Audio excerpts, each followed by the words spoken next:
shame on you. You fool me twice, shame on me. You fool me 500 times, I deserve it. That's how, but the point is he was a liar. He'd been deceiving the nations. Go ahead. He was cast out into the earth. So the Most High said he took that dragon, it said the great dragon, that old serpent, called Satan and the devil, was cast to the earth. But when you read Isaiah 14 again, I'm going to read it again. It said, how art thou fallen from heaven, O Lucifer, son of the morning? How art thou cut down to the ground? It's the same entity. And Michael, Christ is going to come being led with the army by Michael, the archangel of war, and is going to deliver us. That's what Daniel dropped on us.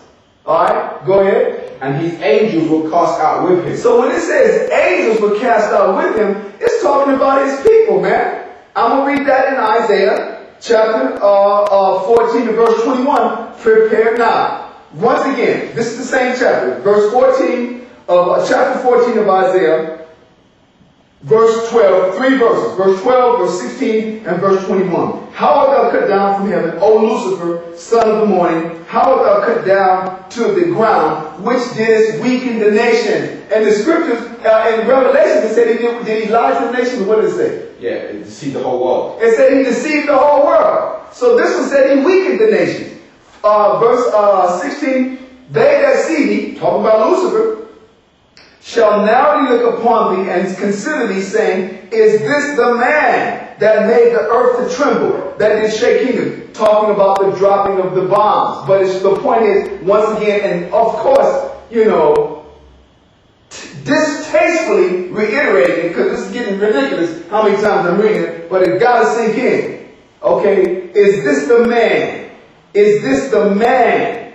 Is this the man that made the earth to tremble, that did shake kingdom? And then verse 21, when it says, Michael and his angels were cast out, it says here, prepare slaughter for his children, for the iniquity of their fathers. In other words, those angels are talking about his offspring. It's talking about his armies. It's talking about all of his structure that's going to act. Like, for instance, if you can think, or if you can remember as far back as September 11 and the time a little bit after, the 2 or 3 weeks, people just riding around with flags off, you know what I'm saying? Didn't investigate nothing. They were interviewing people, and people just said, we got to bomb somebody. They didn't want to, listen, I heard old soccer moms being interviewed, and they were like, I don't know, it's just horrible, but we got to bomb somebody. They didn't even say, well, let's find out who's behind it. That wasn't in their minds.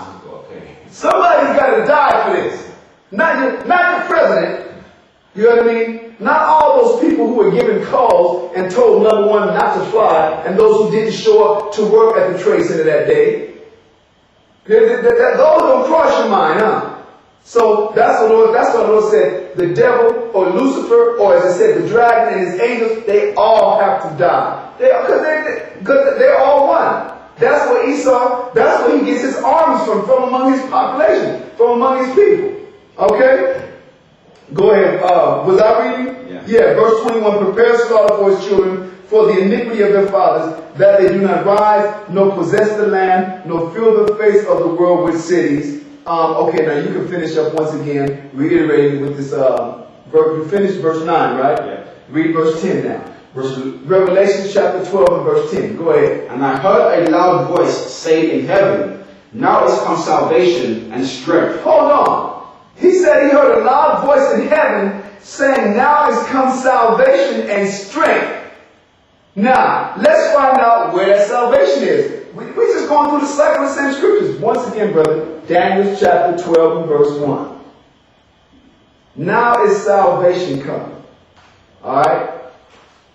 Daniel chapter 12 verse 1. Go ahead. And at that time shall Michael stand up, the great prince, which standeth for the children of thy people. So he's talking about Michael is standing for the children of Israel. Because the children of Daniel's people, Daniel was the one who was being addressed. So when he said the children of thy people, he's saying the children of your people, Daniel. At this time, Michael's going to stand up for them. But we found out Michael standing up is him waging war against the dragon in heaven. Talking to them was waging war against the so-called white man in his kingdom. Go ahead. And there shall be a time of trouble, such as never was. He's going to come at a time of great trouble in the earth. Go ahead. Since there was a nation even to that same In time. other words, since man was placed on earth and formed a nation, up until that time, it's going to be the most horrible time in the world. Go ahead. And at that time, Go ahead. thy people shall be delivered. Thy people shall be delivered. That's called saved. Another word for saved is delivered. That's why in verse 10, I want you to play back and forth.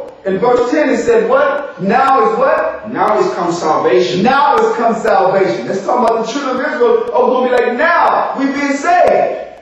Go ahead. And strength. And the kingdom of our God. And the kingdom of our God. Because who was running the world before? It was the kingdom of Esau. In other words, it was Satan's realm.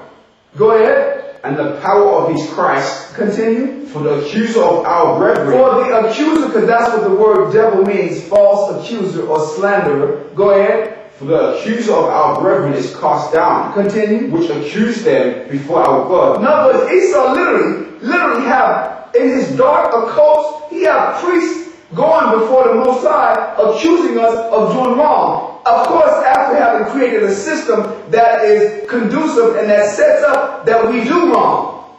Go ahead.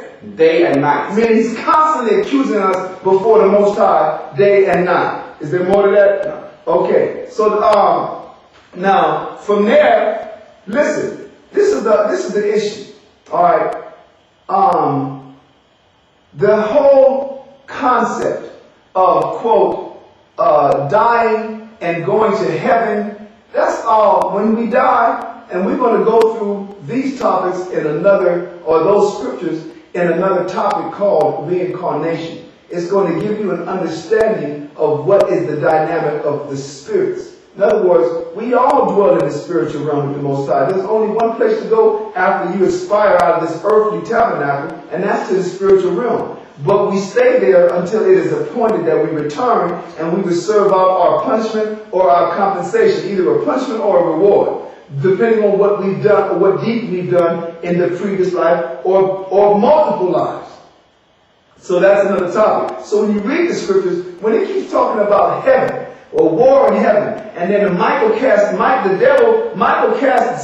dragon out of heaven, that's talking about this person that's in power being thrown down and not being able to persecute and, like he said, deceive the nations anymore. That's all it's talking about. So we're going to go from there now.